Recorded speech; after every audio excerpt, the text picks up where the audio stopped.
بنی اسرائیل کا مرکز بیت المقدس کو بنایا تھا کہ پیغمبروں کا جائے وطن بیت المقدس ہے, مصر نہیں ہے.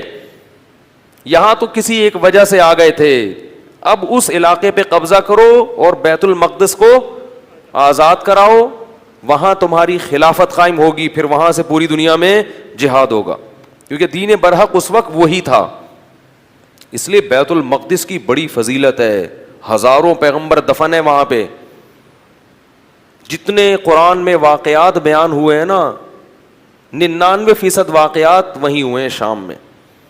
حضرت مریم کا بچے کی ولادت, عیسیٰ علیہ السلام کی تقریر, پھر موسیٰ علیہ السلام, زکریا علیہ السلام کا محراب میں کھڑے ہو کر اللہ سے اولاد کی دعائیں مانگنا, یہ سارے ادھر ہی ہوئے ہیں واقعات.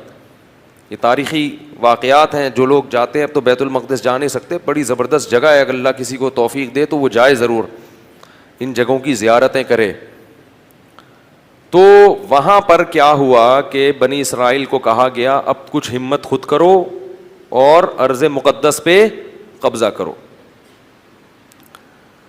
تو وہ کہنے لگے, وہ وہاں قوم تھی بڑی طاقتور, تو بنی اسرائیل نے کہا کہ بہت طاقتور لوگ ہیں, پہلے اپنے کسی بندے کو بھیجا, جا کے دیکھ کر آؤ, اگر کمزور سے ہے نا کانگڑی پہلوان تو پھر تو جا کے لڑیں گے, اگر پاورفل ہیں تو ہم نہیں لڑ رہے بھائی. حالانکہ پیغمبر جب جہاد کا حکم دے دیں تو پھر وہ جہاد فرض ہو جاتا ہے. تو مشہور واقعہ ہے, بنی اسرائیل نے کہا اذهب انت وربك فقاتلا انا هاهنا قاعدون, اے موسیٰ تو جا اور تیرا رب جا, دونوں جا کے لڑو, ہم یہیں بیٹھ کے پروگرام دیکھ رہے ہیں.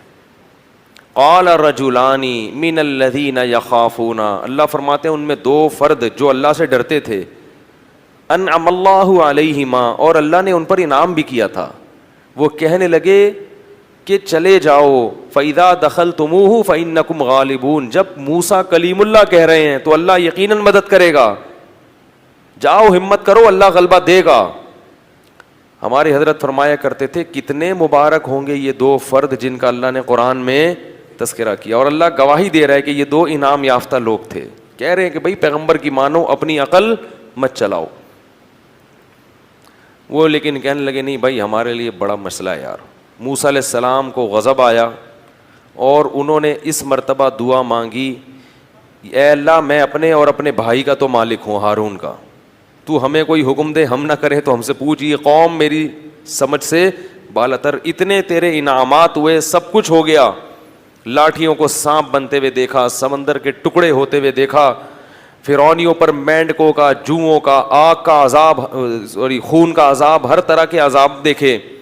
اس کے بعد بھی اب یہ قوم ہمت خود کچھ کرنے کے لیے تیار نہیں ہے. سارے کام کون کرے گا؟ اللہ ہی کرے بس آسمان سے. کم ہمت. تو ففرق بینی و بین القوم الفاسقین, میرے اور اس فاسق قوم کے درمیان اب جدائی ڈال دے, میں نہیں رہ سکتا ان کے ساتھ. بہرحال کچھ عرصہ موسیٰ علیہ الصلوۃ والسلام رہے وادی تیہ میں اس قوم کے ساتھ. اللہ نے کہا کہ اب یہ 40 سال تک یہ علاقہ فتح نہیں ہوگا, 40 سال تک نہیں, یہ میدان میں گھومتے رہیں گے بس. تو وہیں موسیٰ علیہ السلام کا پھر انتقال ہو گیا اور آپ دنیا سے چلے گئے. پھر موسیٰ علیہ السلام کے بعد پھر دوسرے پیغمبر آئے اور ان پیغمبر نے بنی اسرائیل کو پھر حکم دیا. بنی اسرائیل خود کہنے لگے کہ ہمیں آپ جہاد کا حکم کیوں نہیں دیتے ہیں بھائی, ہم بھی کچھ علاقہ فتح کریں ٹھیک ہے, اور ہمیں ہمارے گھروں سے نکالا گیا اور ظلم کیا گیا. الم تر الی الملأ من بنی اسرائیل من بعد موسیٰ, اللہ فرماتے ہیں موسیٰ کے بعد بنی اسرائیل کی ایک جماعت تھی, کیا تم نے ان کو دیکھا؟ تو اس وقت کے نبی نے ان سے کہا کہ تم سے امید یہ ہے کہ جب تم پر جہاد فرض ہوگا تو تم لڑو گے نہیں, خالی پیلی کی باتیں پھینک رہے ہو. بہت سے لوگ باتوں میں بڑے فنٹر ہوتے ہیں نا, جب کام آئے تو, اس لیے اللہ سے عافیت ہی مانگنی چاہیے بھائی. تو انہوں نے کہا نہیں ہم لڑیں گے.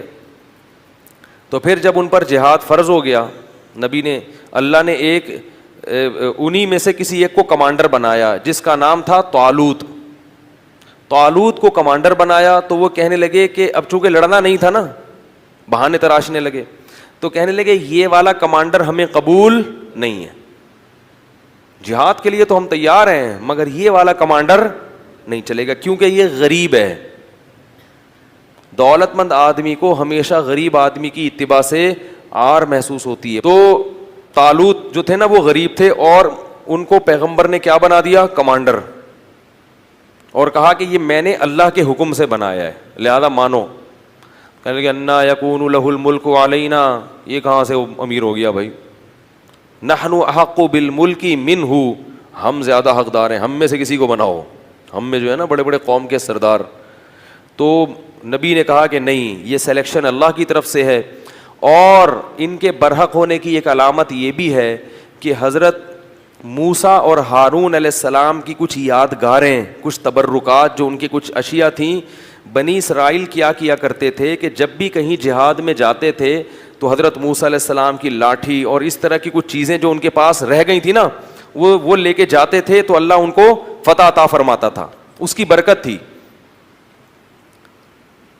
کیونکہ وہ ظاہر ہے متبرک لاٹھی تھی نا حضرت موسیٰ علیہ السلام, اور اس سے سانپ تو نہیں بنتا تھا, لیکن ہارون علیہ السلام اور موسیٰ علیہ السلام کی اس طرح کی چیزوں کو تبرک کے طور پر وہ استعمال کرتے تھے اور اللہ کی مدد شامل حال ہو جاتی تھی.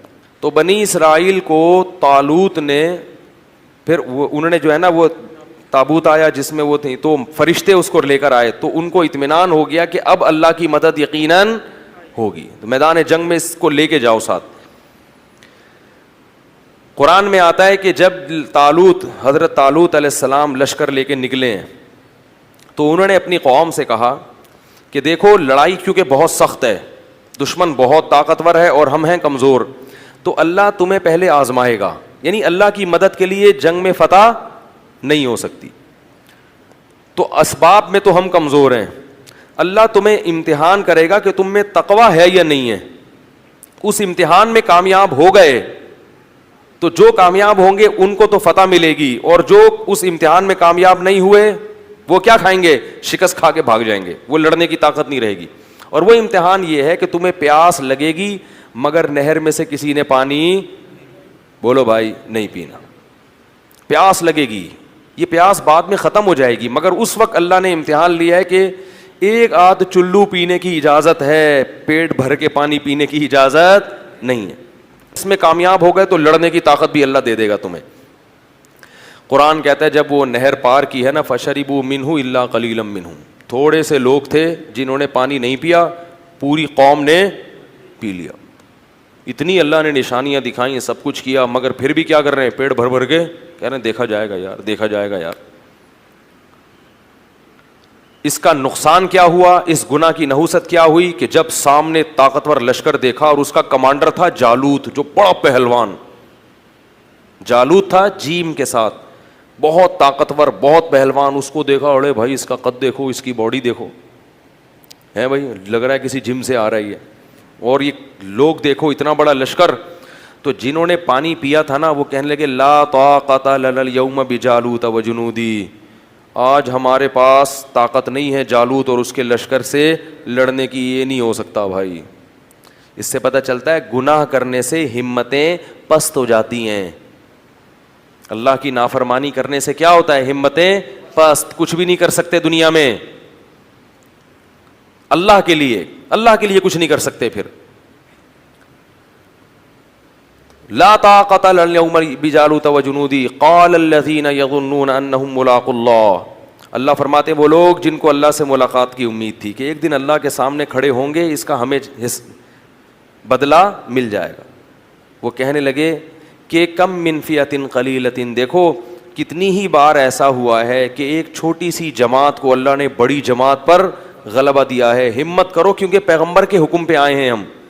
خود سے جب آئیں گے تو دو رائے ہو سکتی ہے نا کہ بھئی صحیح کیا غلط کیا, اب تو اللہ کہہ رہا ہے تو غلط ہو ہی نہیں سکتا, اور اللہ نے ہمیں شکست دینے کے لیے تھوڑی بلایا ہے, تو اللہ غلبہ دے گا. تو اب جب لڑائی شروع ہوئی ہے تو اتنی زبردست انہوں نے دشمن نے حملہ کیا کہ قرآن کہتا ہے کہ یہ جو تھوڑے سے لوگ میدان جنگ میں ڈٹے نا, ان کو اندازہ ہو گیا کہ ہمارے قدم یہاں ٹھہر نہیں سکتے, ہم نہیں ٹھہر سکتے. تو اب اللہ سے دعا مانگ رہے ہیں ربنا افرغ علینا صبرا وثبت اقدامنا وانصرنا علی القوم الکافرین. کیسے عجیب الفاظ ہیں, اے اللہ ہم پر صبر کو انڈیل دے. انڈیلنا کسے کہتے ہیں؟ جیسے بالٹیاں بھر بھر کے پانی کسی کے اوپر ایک تو ہوتا ہے نا ڈالنا. یہ نہیں کہہ رہے اے اللہ ہمیں صبر کی توفیق دے دے, نا نا نا نا نا, صبر کی توفیق تو چھوٹے موٹے غموں میں ہوتی ہے. یہاں تھوڑا سا صبر نہیں چاہیے, بہت بہت مشکل ہے بھائی, لڑنا بہت مشکل ہے. تو کیا کر کے ہم پر صبر, افراغ عربی میں کہتے ہیں, پانی کہیں سے بھرا ہوا ہو نا برتن میں, وہ پورا آپ کیا کر رہے ہیں کسی کے اوپر ایسے الٹ دیں.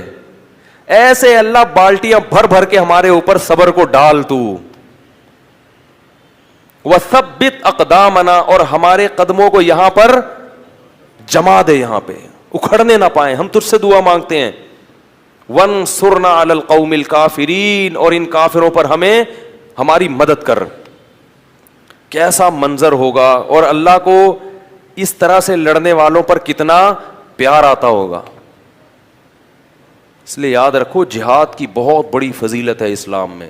جہاد معمولی عبادت, جو بھی اپنے ملک کے لیے, اپنے دین اور مذہب کے لیے, اسلام کے لیے لڑتے ہیں, ملک کے لیے لڑنا اسلام ہی کے لیے لڑنا ہے کیونکہ اسلامی ملک ہے.